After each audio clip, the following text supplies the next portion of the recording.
Ghost with Cats, Chapter 4. Not Alice. She waved a hand absently as Annie continued.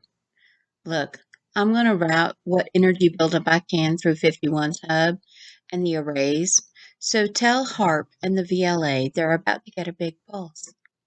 Sorry about the dishes and the lines, but I'm going to have to fry them if I'm going to have a chance to save our planet, so you better start praying.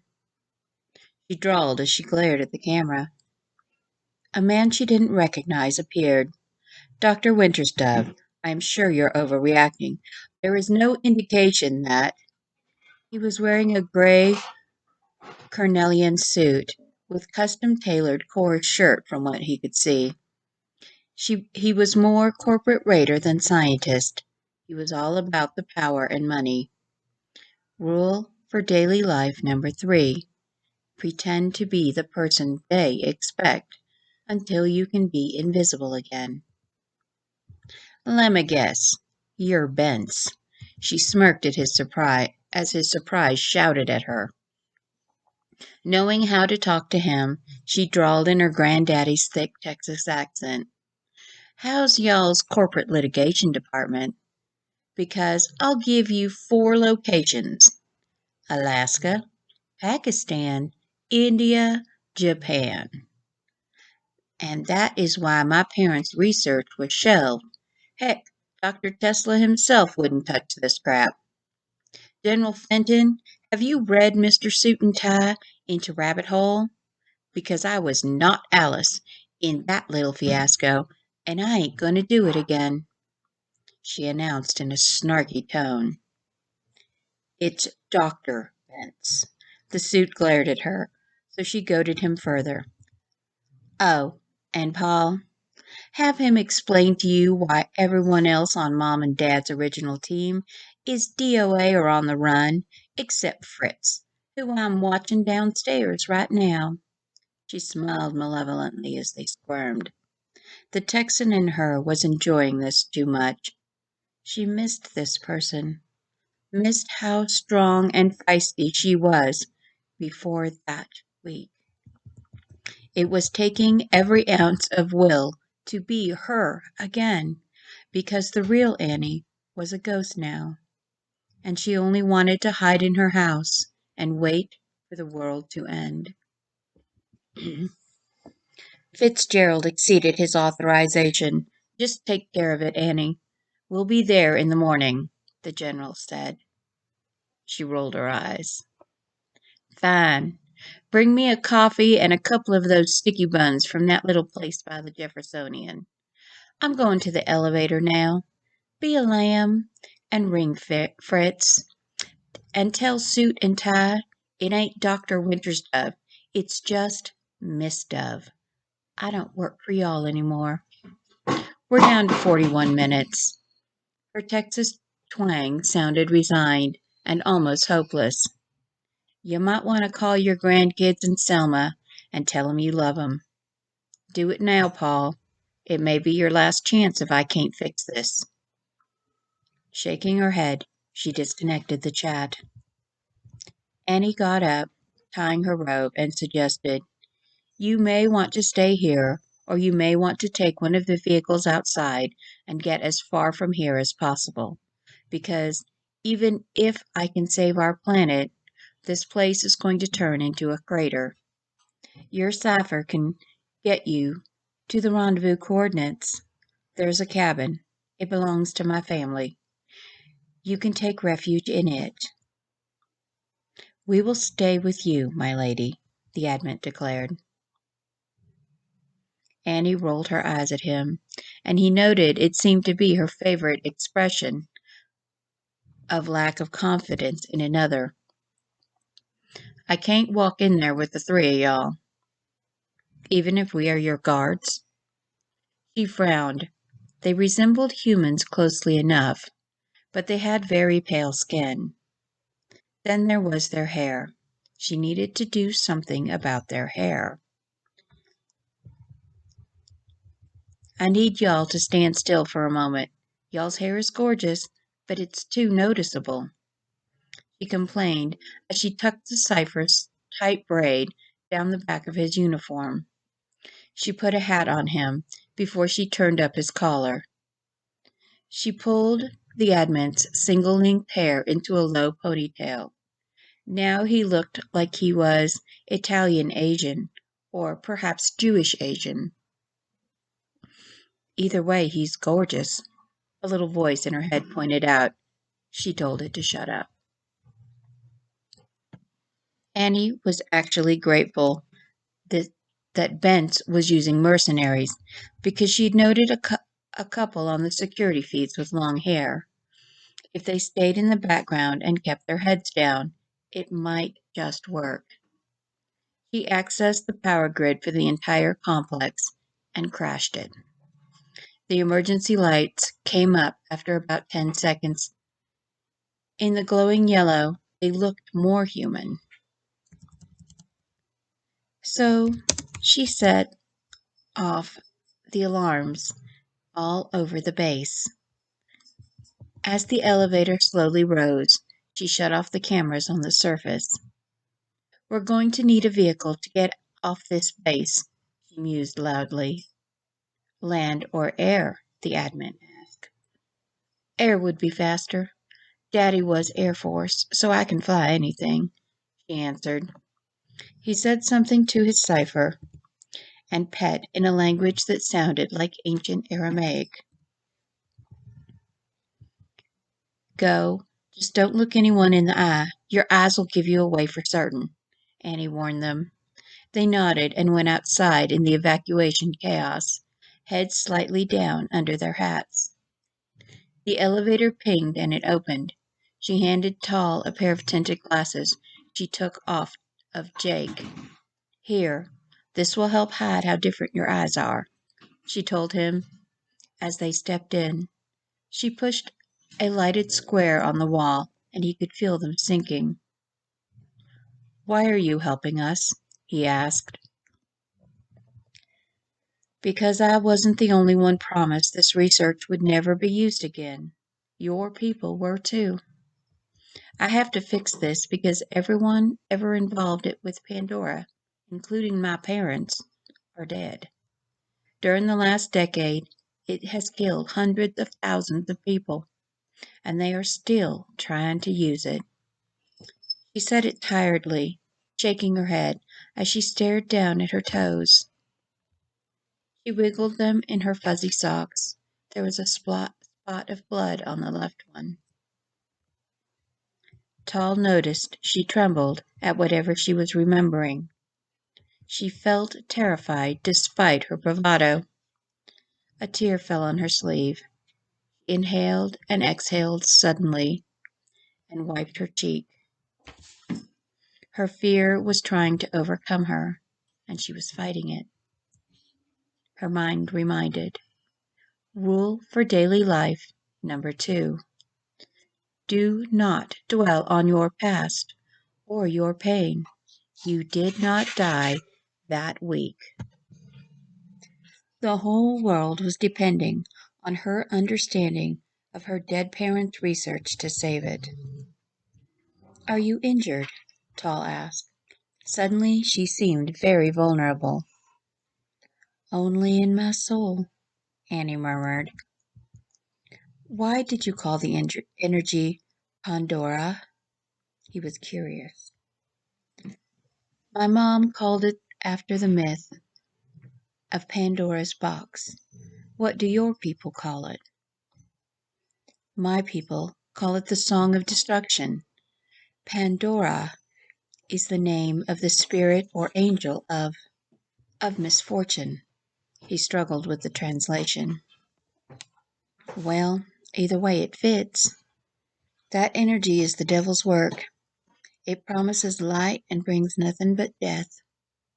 He described it like it was a living thing, because to her, it was. A thing she hated with all her soul. She was glad he didn't ask any more. Before the door pinged and opened, she whispered, Stay in the shadows by the door and look bored. If anyone asks, the general told you to stay with Dr. Winters-Dove. Don't look surprised at my outburst.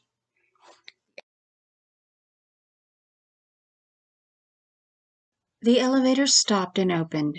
Annie stomped out, swearing loudly. Fritz, I hate you with my soul. Why can't you quit trying to steal other people's research and do the work your goddamn self? A short, balding man rushed to her, speaking in a Germanic accent. You have no reason to be here, Annalise. This is my project now, and it's going well. Well enough that in 39 minutes our entire planet is going to start shaking itself to bits, you dang fool, she yelled at him. What is the reading on the theta? 89%, ma'am, the terrified tech answered. And global seismics went from 4.0 to 6.0 in the last hour? She asked. Yes, ma'am, the same young man answered, glancing uncomfortably at Fritz. Is coincidence, that's all, Fitzgerald insisted. Was Pakistan's 8.0 a coincidence? Alaska's in 1969? How about India's 9.1 and tsunami? Or Japan's 2 years ago? No, they weren't. We are too dang close to the western seaboard and the Andreas Fault Complex. Even if we don't crack the core or the crust, we could still lose everything from Vegas west to the coast and north to Anchorage, you idiot. An alarm started buzzing and she glanced at the control panel. And y'all underestimated the hydrogen buildup too? Tipping her head, Annie asked in a deadpan voice, pausing only a moment before shouting at him. Jesus, Fritz, are you trying to end the world? While the German stuttered, Annie turned her attention to the others. Prepare to route the electric energy buildup through the ground defense lines to the VLR and HARP. I already have the clearance to blow through 51's hub into the central and eastern power grids. A lot of people are going to be replacing light bulbs and appliances tomorrow.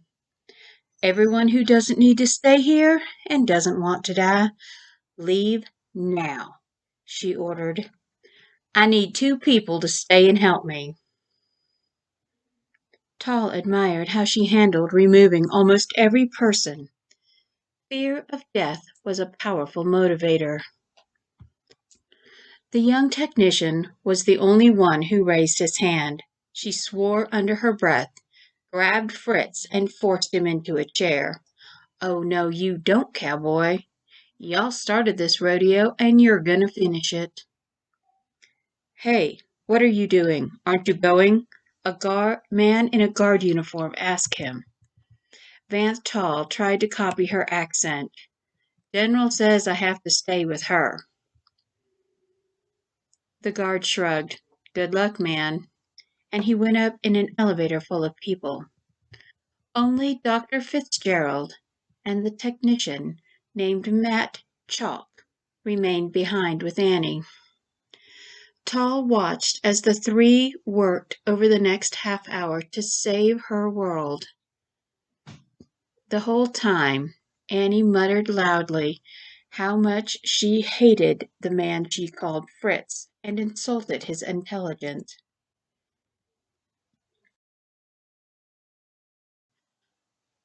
Ma'am, there is still too much energy left. The counter-resonance frequencies you input aren't dampening the reactor's core enough to shut it down completely. We are losing stability and containment. Hydrogen containment is venting, the tech revealed. Matt sounded frightened. Well, shoot. It is going to blow, and there is nothing we can do to stop it except vent it skyward and hope it doesn't cause too much damage or too big of an earthquake. I'm glad there's no fault lines close by. Go on, get out of here, son. Hey, soldier boy, what's waiting upstairs for me? Tall realized she was talking to him, so he mimicked her accent. A helicopter is holding for you, ma'am. He hoped he was using the term he heard the young man use properly. We will go with you, Fritz said. No, General's order are Dr. Winters-Dove only, Van Tal responded.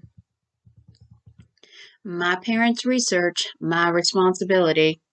Go on, Fritz. I'll stay and keep adjusting the harmonics as long as I can. Annie leaned back in her chair, rubbing her eyes tiredly. Get the kid out of here. By the elevator, Fritz stared at Tal as they got in. He was standing in a shadowed spot, but he had the distinct impression the scientist recognized him, even though Tal had never seen him personally. Vanth walked over to where Annie was sitting. Is there another elevator? We need to go now. She looked up at him and shook her head. What's wrong? I perceived that Dr. Fitzgerald recognized me. She exclaimed harshly, using a word his implant didn't translate. She quickly accessed the security images and turned back on the surface cameras. Can we warn Brees and Vorn that they might need to disappear? I already have, Tal announced. She looked at him surprised, then shrugged. They watched as Fritz was yelling at guards that they must go back down. They had 6.5 minutes left, and the elevator was on their way back to the bottom.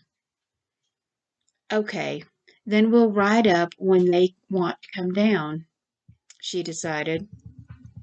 But will they not see us when the door opens? He asked in surprise. Only if we are inside, she smiled. She stopped the elevator on the floor below. She set the program to run an automatic security drill. The elevator would go back to the top once more, then back to the bottom, and stop for 1 hour. If Fritz and the guards ran the stairs, they could still make the surface and escape before the hydrogen venting exploded. Paul forced the doors open and held them. She hit resume, ran, and jumped into the shaft. You are quite clever. He smiled at her as they ascended.